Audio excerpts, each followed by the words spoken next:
नमस्कार साथियों, जतन इन होम अकेडमी यूट्यूब चैनल में आपका हार्दिक स्वागत है। भावी राजस्थान पुलिस कांस्टेबल भर्ती परीक्षा में राजस्थान के भूगोल के अंदर आज हमारा टॉपिक राजस्थान की वनस्पति एवं राजस्थान के वन्य जीव अभयारण्य है।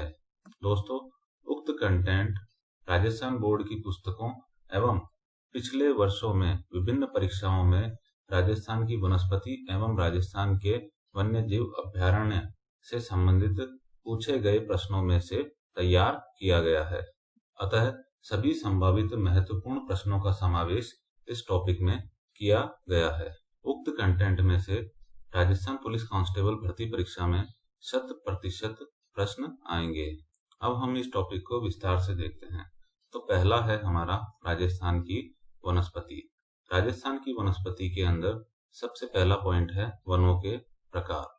राजस्थान में भौगोलिक दृष्टि से 3 प्रकार के वन पाए जाते हैं।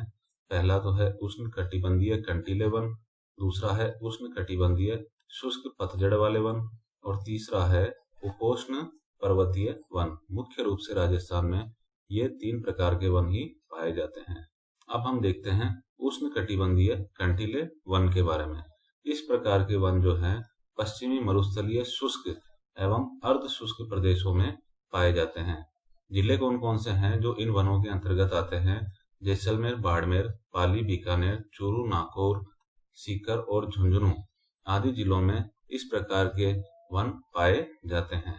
इस प्रकार के वनों में पेड़ या तो बहुत छोटे आकार के होते हैं या झाड़ियों के रूप में होते हैं। इस प्रकार के शुष्क जलवायु वाले वनों के अंदर खेजड़ी, रोहिड़ा, बैर, कैर, थोर आदि वृक्ष व झाड़ियां पाई जाती है।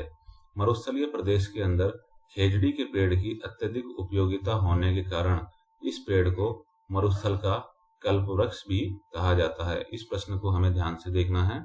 पूछा जा सकता है कि मरुस्थल का कल्प वृक्ष किस पेड़ को कहा जाता है, तो खेजड़ी के पेड़ को मरुस्थल का कल्प वृक्ष कहा जाता है। इस प्रकार के वनों में जो झाड़ियां पाई जाती हैं उनके नाम हैं फोक, आकड़ा, कैर और झड़बेड़। अब इन वनों के अंदर जो घास पाई जाती है उनमें प्रमुख है एक तो सेवण घास और दूसरी है धामण घास। ये दोनों घासें इस प्रदेश में बहुत प्रसिद्ध है। धामण घास दुधारू पशुओं के लिए बहुत उपयोगी होती है, जबकि सेवण घास सभी पशुओं के लिए पौष्टिक होती है। अब हम देखते हैं उष्णकटिबंधीय शुष्क पतझड़ वाले वन। इन वनों का विस्तार राजस्थान के एक बहुत बड़े क्षेत्र में है। ये वन राजस्थान के 50 से 100 सेंटीमीटर वर्षा वाले क्षेत्रों में पाए जाते हैं। राजस्थान के मध्य भाग में, दक्षिणी भाग में एवं दक्षिणी पूर्वी भागों में इन वनों की बहुतायत है। विभिन्न तरह के वृक्षों की विभिन्नता के कारण इन वनों के कई उप प्रकार भी हैं, जैसे शुष्क सागवान के वन। अब शुष्क सागवान के वन कहाँ मिलते हैं? इन वनों में सागवान वृक्ष की अधिकता पाई जाती है। इसी कारण से इन्हें शुष्क सागवान के वन नाम से भी जाना जाता है। ये वन 250 से 450 मीटर की ऊंचाई वाले क्षेत्रों में मिलते हैं। इन वनों का विस्तार है उदयपुर, डूंगरपुर, झालावाड़, चित्तौड़गढ़ और 12 जिलों के अंदर। इन वनों के अंदर सागवान की जो मात्रा है वो 50 से 75% के मध्य होती है। सागवान के अतिरिक्त इन वनों के अंदर जो अन्य वृक्ष पाए जाते हैं वो है तेंदू, धावड़ा, गुर्जन, शिरीष, हल्दू और सेमल के वृक्ष यहाँ पर पाए जाते हैं। सागवान की लकड़ी किस काम में आती है? तो सागवान की लकड़ी कृषि औजारों व इमारती कार्यों के लिए बड़ी ही उपयोगी लकड़ी है। सागवान के अलावा और कौन से वन पाए जाते हैं? तो सालर वन भी यहाँ पाए जाते हैं। ये वन 450 मीटर से अधिक ऊंचाई वाले पहाड़ी क्षेत्रों में मिलते हैं। इनका विस्तार कहाँ है? राजस्थान में उदयपुर, राजसमंद, चित्तौड़गढ़, सिरोही, पाली, अजमेर, जयपुर, अलवर और सीकर जिलों के अंदर इन वनों का विस्तार है। प्रमुख वृक्ष कौन कौन से यहाँ पर मिलते हैं? तो सालर के वृक्ष, धोग, कठीरा और धावड़ यहाँ पर प्रमुख वृक्ष पाए जाते हैं। साल वृक्ष गोंद का अच्छा स्रोत माना जाता है। इसकी लकड़ी पैकिंग के डिब्बे बनाने में काम में ली जाती है। सालर वृक्षों की अधिकता के कारण ही इन वनों को सालर वन भी कहा जाता है।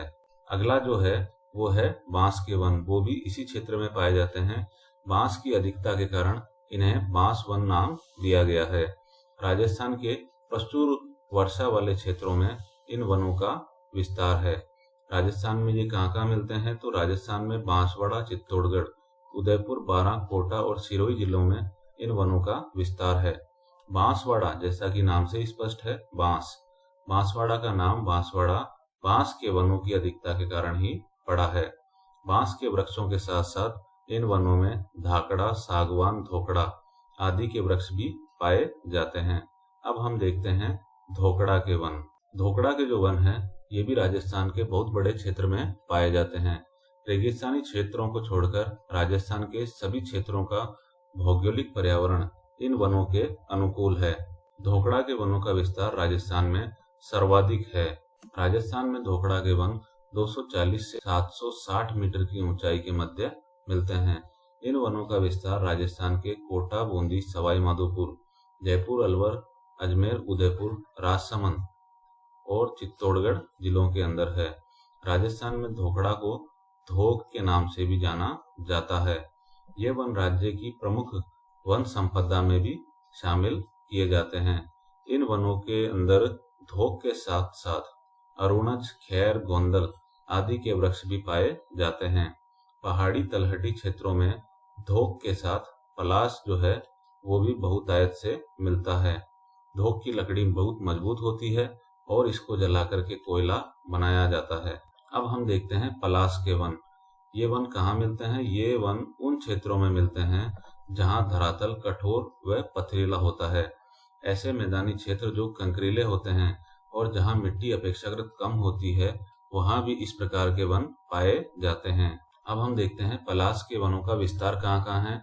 तो इनका विस्तार अलवर, अजमेर, सिरोही, उदयपुर, पाली, राजसमंद और चित्तौड़गढ़ जिलों के अंदर है।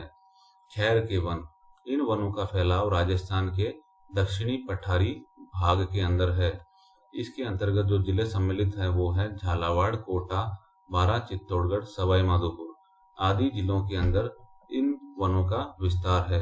खैर के साथ साथ इन वनों के अंदर बेर, धोकड़ा व अरुणच के पेड़ भी बहुतायत से मिलते हैं। अब हम देखते हैं बबूल के वन। ये वन गंगानगर, बीकानेर, नागौर, अलवर और भरतपुर आदि जिलों के अंदर पाए जाते हैं। जिन क्षेत्रों में धरातल में नमी कम है, वहां पर तो इन वृक्षों की मात्रा कम होती है और जहां पर धरातल में नमी ज्यादा होती है, वहां पर इन वृक्षों की सघनता भी बढ़ जाती है। अब हम देखते हैं मिश्रित पर्णपाती वन।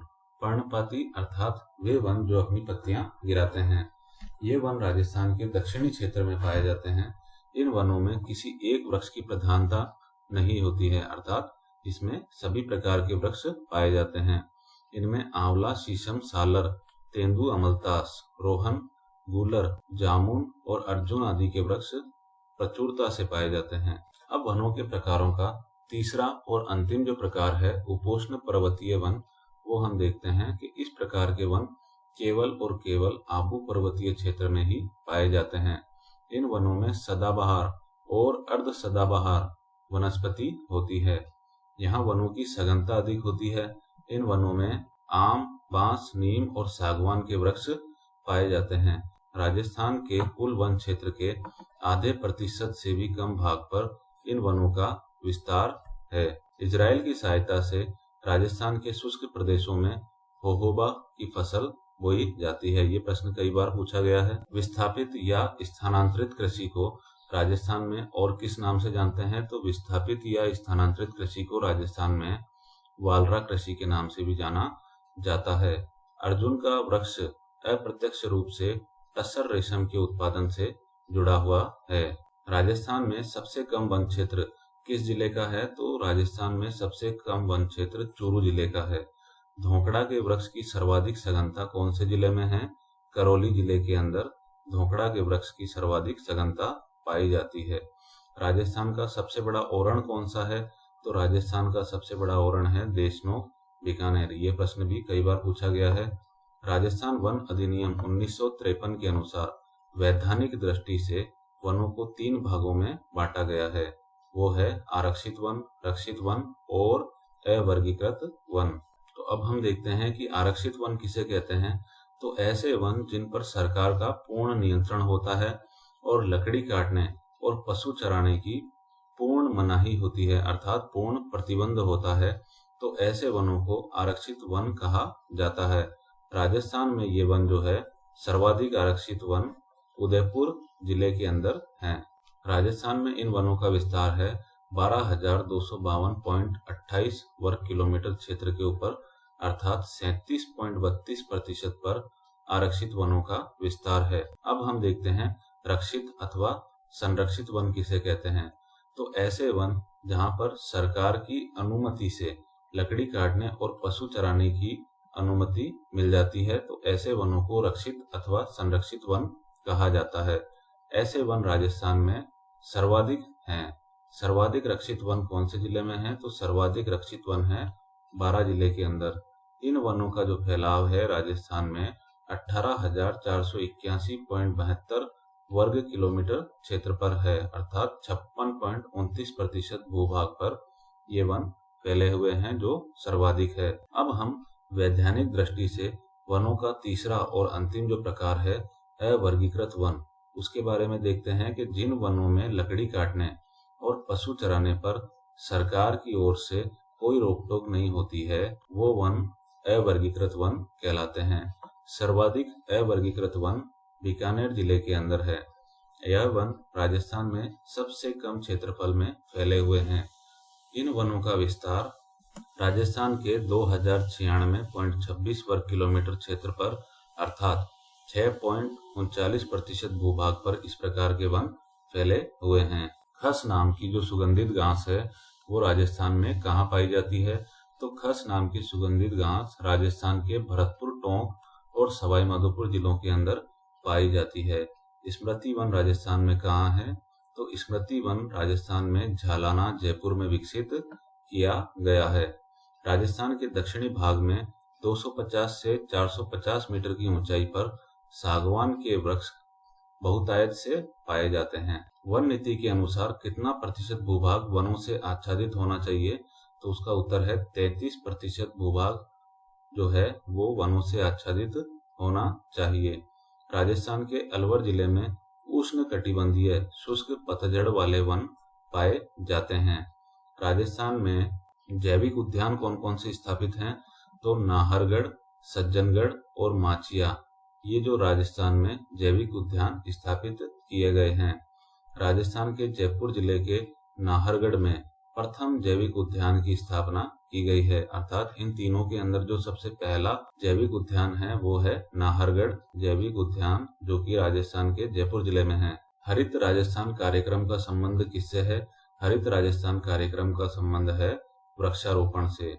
राजस्थान में कितने वन मंडल है तो राजस्थान में 12 वन मंडल है जो है जयपुर, जोधपुर, कोटा, उदयपुर, अजमेर, भरतपुर, टोंक, बूंदी, झालावाड़, चित्तौड़गढ़, सिरोही और बांसवाड़ा।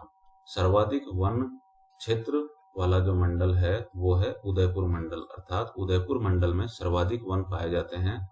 और क्षेत्रफल की दृष्टि से जो सबसे बड़ा वन मंडल है वो है जोधपुर मंडल। राजस्थान में सर्वाधिक वन क्षेत्र वाले जिले कौन कौन से हैं तो राजस्थान में सिरोही और उदयपुर जिले सर्वाधिक वन क्षेत्रफल वाले जिले हैं। अमृता देवी पुरस्कार किससे संबंधित है? अमृता देवी पुरस्कार है वन संरक्षण से संबंधित। अमृता देवी मृग वन कौन से जिले में है तो अमृता देवी मृग वन है खेजड़ली नाम के स्थान पर जोधपुर जिले के अंदर। राजस्थान में वनों की कमी का प्रमुख कारण कौन सा है तो राजस्थान में जलवायु परिवर्तन वनों की कमी का प्रमुख कारण है। कत्था मुख्यतः खैर के पेड़ से निकाला जाता है। खैर का जो वृक्ष होता है उसका जो वन क्षेत्र है मुख्य रूप से झालावाड़, कोटा, टोंक, चित्तौड़गढ़ और अलवर जिलों में फैला हुआ है। राजस्थान में 18 फरवरी 2010 को नई वन नीति की घोषणा की गई और इसके साथ ही राजस्थान वन एवं पर्यावरण नीति घोषित करने वाला देश का पहला राज्य बन गया। राजस्थान का जो कुल वन क्षेत्रफल है वो है 32,488 वर्ग किलोमीटर। शुष्क सागवान के वन सर्वाधिक कहाँ पाए जाते हैं तो राजस्थान के बांसवाड़ा वन मंडल के अंतर्गत शुष्क सागवान के वन सर्वाधिक पाए जाते हैं। राजस्थान में पाए जाने वाला अर्जुन का जो पेड़ है परोक्ष रूप से टसर रेशम के उत्पादन से जुड़ा हुआ है। राजस्थान के उदयपुर और चित्तौड़गढ़ जिले सर्वाधिक आरक्षित वन क्षेत्रफल वाले जिले हैं। जंगल की आग के नाम से किसको जाना जाता है? तो जंगल की आग कहा जाता है ढाक अथवा पलाश के वृक्ष को। क्यों? क्योंकि ये जल्दी आग पकड़ते हैं। इसका उपयोग प्राकृतिक रंगों के निर्माण में होता है। इसका वैज्ञानिक नाम है ब्यूटिया मोनोस्पेमा। राजस्थान में सुरक्षित वनों का जो विस्तार है 50% से अधिक वन क्षेत्र पर है। पश्चिमी राजस्थान यथात जैसलमेर के जो लाठी सिरित क्षेत्र है उसमें उपयोगी सेवण घास अथवा लिलोण घास पाई जाती है। इस क्षेत्र को गोडावण की शरण स्थली भी कहा जाता है। इस घास का जो वैज्ञानिक नाम है वो है लूसीयूरुस सिडिकोस। दोस्तों, इन तथ्यों को आपको कंठस्थ कर लेना है क्योंकि राजस्थान की लगभग सभी परीक्षाओं में इन्हीं तथ्यों से संबंधित प्रश्न पूछे जाते हैं।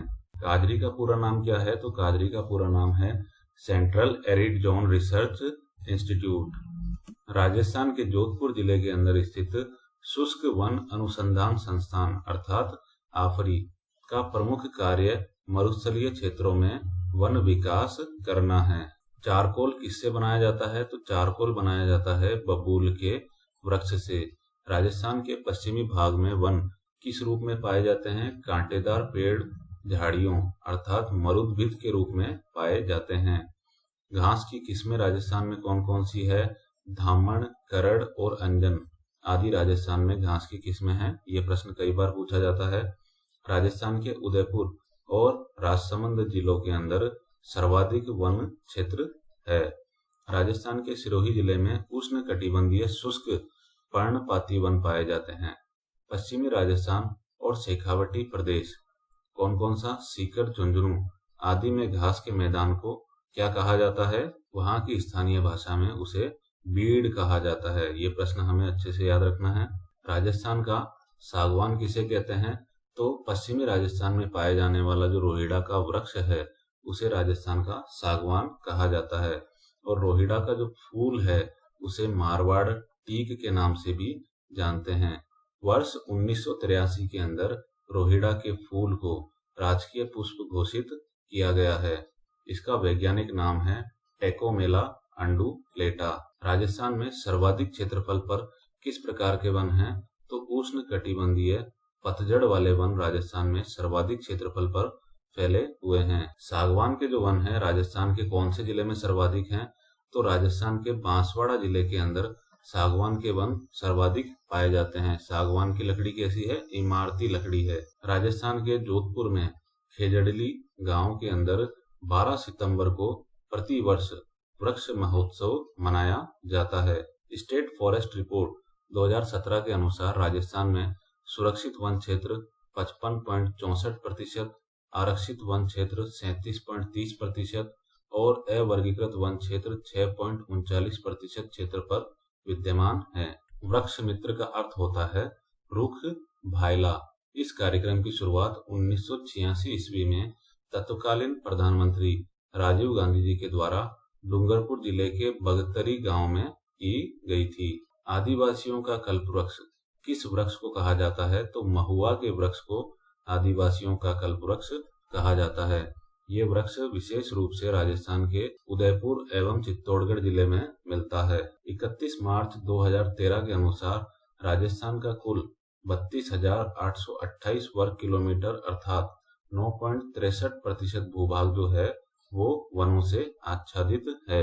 राजस्थान के दक्षिणी भाग में पाया जाने वाला जो सागवान का पेड़ है उसके लिए सर्वाधिक जो उपयुक्त क्षेत्र है वो है बांसवाड़ा और उदयपुर जिला। तेंदू वृक्ष के पत्तों से बीड़ी बनाई जाती है। राजस्थान में वर्ष 1983 में घोषित राज्य वृक्ष कौन सा है? खेजड़ी। इसको थार का कल्पवृक्ष भी कहते हैं। शमी, जाटी और धोकड़ा इसके अन्य नाम हैं। इस वृक्ष का वैज्ञानिक नाम है प्रोसेसिप सिनरेरिया। राजस्थान में दशहरे के मौके पर इस वृक्ष का पूजन किया जाता है। ये प्रश्न भी पूछा जाता है। शीतला माता का प्रतीक के रूप में भी इस वृक्ष का पूजन किया जाता है और प्रसिद्ध लोक देवता गोगा जी का जो स्थान होता है वो भी इसी वृक्ष के नीचे होता है। इसकी पत्तियों को लूम और फलियों को सांगरी कहा जाता है। राजस्थान के इतिहास में पट्टा रेख से क्या तात्पर्य है? तो पट्टा रेख से अभिप्राय है आकलित राजस्व अर्थात जागीर की अनुमानित वार्षिक राजस्व। राजस्थान का जो चूरू जिला है वो न्यूनतम प्रतिशत वन क्षेत्रफल वाला जिला है। ये प्रश्न भी पूछा गया है कि रोहतू क्या है? तो रोहतू है राजस्थान के नागौर जिले का आरक्षित वन क्षेत्र, उसे रोहतू कहा जाता है।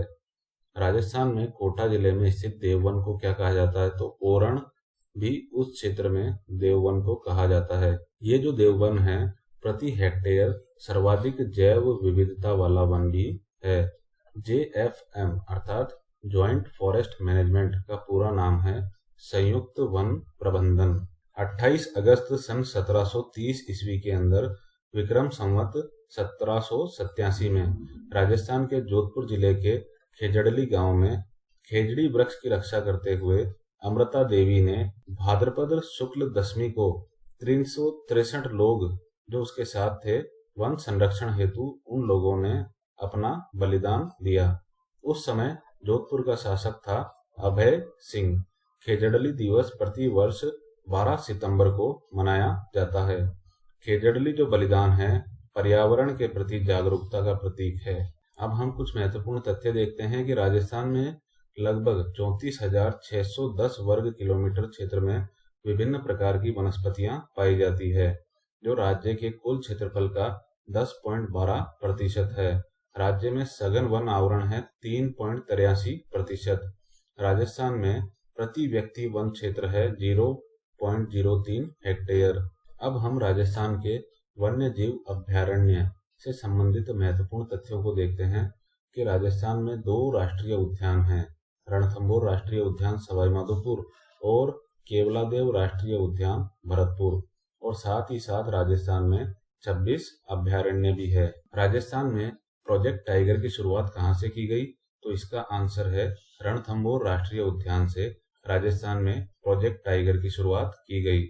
राजस्थान का रणथंभौर राष्ट्रीय उद्यान राज्य का पहला राष्ट्रीय उद्यान है। ये प्रश्न भी पूछा जा सकता है कि राजस्थान का पहला राष्ट्रीय उद्यान कौन सा है? रणथंभौर राष्ट्रीय उद्यान। राजस्थान में प्रोजेक्ट टाइगर की शुरुआत कहाँ से की गई? तो रणथंभौर राष्ट्रीय उद्यान से। इस उद्यान की स्थापना वर्ष 1980 में हुई थी और इसका क्षेत्रफल है 393 वर्ग किलोमीटर। प्रसिद्ध त्रिनेत्र गणेश मंदिर और कुमकुर घाटी इसी उद्यान में है। राजस्थान का रणथंभौर राष्ट्रीय उद्यान सवाई माधोपुर सबसे छोटा बाघ अभयारण्य है। इसे भारतीय बाघों का घर भी कहते हैं। ये प्रश्न भी पूछा गया है। राजस्थान में बाघ परियोजना का जन्मदाता और टाइगर मैन किसे कहा जाता है? तो वो है कैलाश सांकला, जो जोधपुर जिले के निवासी हैं। राजस्थान का दूसरा राष्ट्रीय उद्यान है केवलादेव राष्ट्रीय उद्यान, जो सबसे छोटा राष्ट्रीय उद्यान है। क्यों? क्योंकि इसका क्षेत्रफल है मात्र 29 वर्ग किलोमीटर। राजस्थान के केवलादेव पक्षी विहार भरतपुर में पक्षी प्रजाति की सर्वाधिक विविधता पाई जाती है। तो केवलादेव राष्ट्रीय उद्यान कौन से जिले में है? भरतपुर जिले में।